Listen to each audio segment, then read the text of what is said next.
I went blind when I was just 11. It happened 30 years ago, on a day when the world around me plunged into darkness, leaving only the echoes of sounds and the ghostly outlines of memories. I grew up, learned to live anew, adapted to this endless night, until I finally reached a point where I could say I was content with my life. For the first time in years, I felt like I was in control again. Or so I thought, until this cursed week began. It all started on Monday, a day that seemed to conspire against me. I work as a teacher, and that day the kids were unbearable. Their voices cut through me like rusty knives. My boss, usually reserved, lashed out at me with inexplicable venom. Outside, a storm raged. The wind howled as if mourning something long forgotten, and the rain battered the windows with such force that they seemed ready to crack. It was one of those days when you want to crawl into a corner and wait for the world to stop crumbling. When I got home, all I wanted was to shake off that weight and collapse into sleep.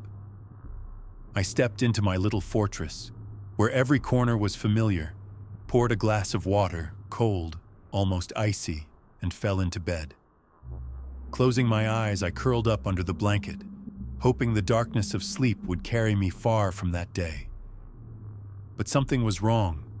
Something lurked in the silence, disrupting the usual order. I lay still, listening to my own breathing, until I realized what was bothering me. The bed. It was warm. Not entirely, just on one side, as if someone had been lying there mere minutes before, leaving behind a faint trace of heat. The blanket held that foreign warmth, like a memory of a presence I couldn't explain. My throat went dry, as if someone had poured a handful of sand into it. I froze, straining my ears to their limit. The silence pressed against me, but there was nothing. No rustle, no creak of the floorboards. Finally, I convinced myself it was just my imagination, a trick of exhaustion and nerves. With trembling hands, I finished the water, lay back down, and forced my eyes shut, coaxing myself to sleep.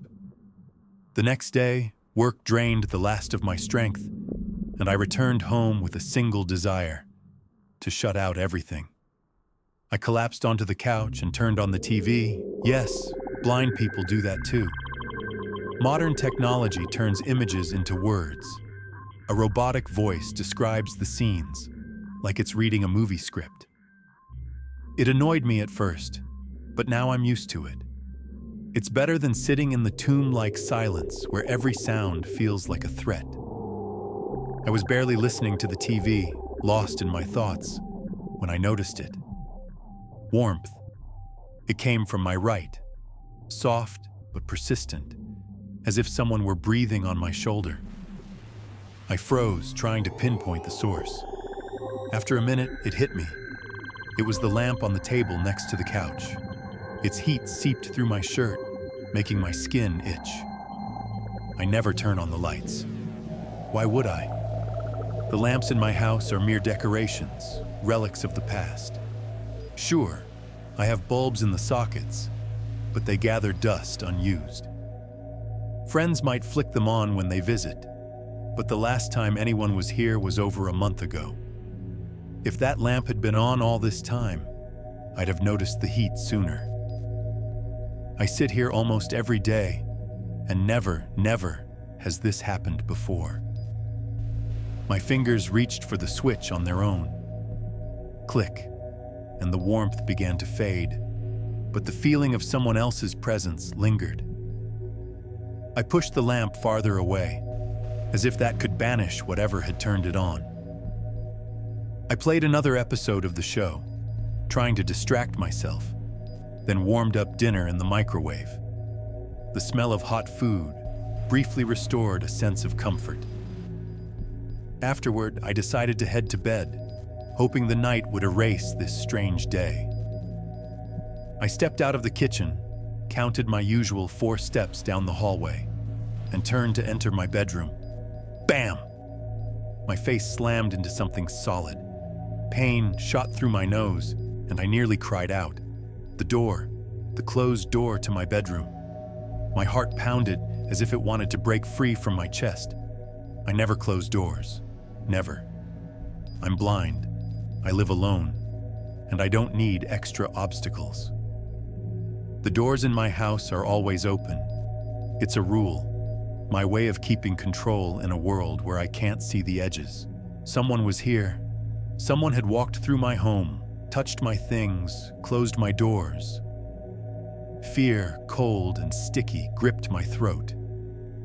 I hadn't felt this helpless since that day 30 years ago when I woke up in a hospital ward, surrounded by the smell of sterility and the sound of unfamiliar voices, knowing the light was gone from my life forever.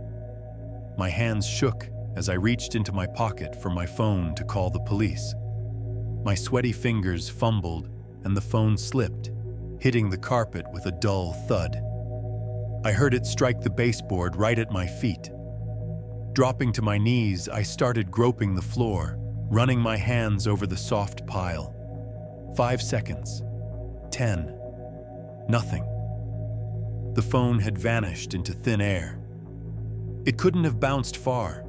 The hallway's narrow, just a few feet to the walls. But it was gone. My breathing faltered. A ringing filled my ears. I widened my search, crawling forward, stretching my arms out like a blind spider clinging to its web. The carpet rustled under my palms, but the phone eluded me. Tears burned my eyes, not from pain, but from terror. I stopped, forced myself to take a deeper breath, wiped my face with my sleeve, and started again. The space was tiny. In front of me was the laundry room door, to my left, the guest bedroom door. Nowhere to hide, nowhere for it to roll. And then, the tip of my finger brushed something solid. I froze, my heart skipping a beat. The phone? Trembling, I crawled closer, reaching down to where I'd felt the object. Emptiness. Nothing.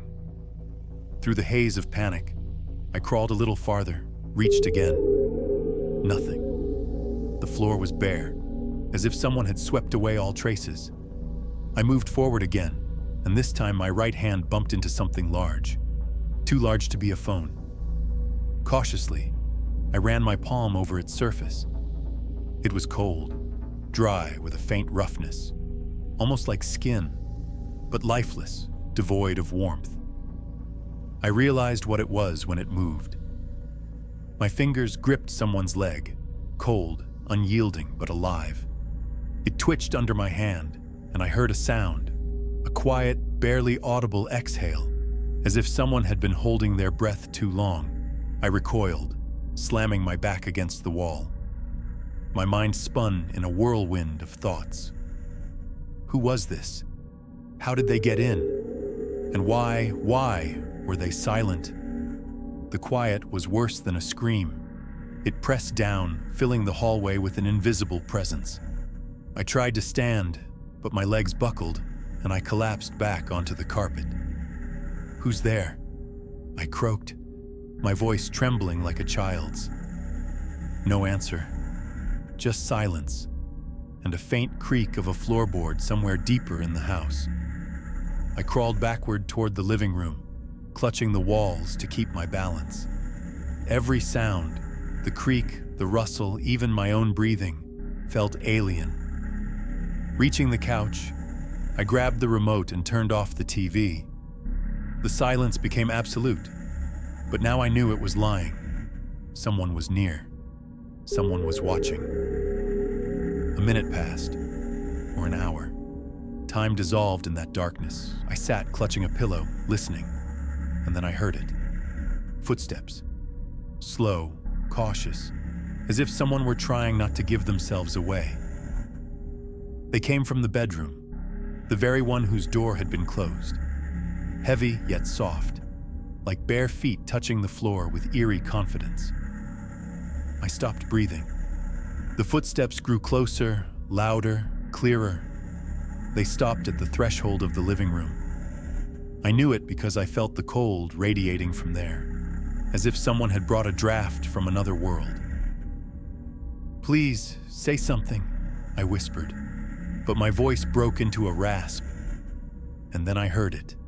Not words, not a scream, a quiet, low laugh, barely audible but so cold it froze the blood in my veins. It lasted just a second. Then the footsteps began to retreat, fading into the depths of the house. I don't know how long I sat there, gripping the pillow until I finally stood. The phone never turned up. I called the police from a spare device I kept in a desk drawer. They came, searched the house, but found nothing. No signs of a break-in, no fingerprints, no warm bed. Only the lamp, which I'd turned off, was burning again when they arrived. They left, leaving me alone. But I know I'm not alone. Something stayed here. Something that walks through my house, touches my things, watches me from the darkness I can't see. And every night, as I fall asleep, I feel that warmth beside me, as if it's waiting for me to close my eyes.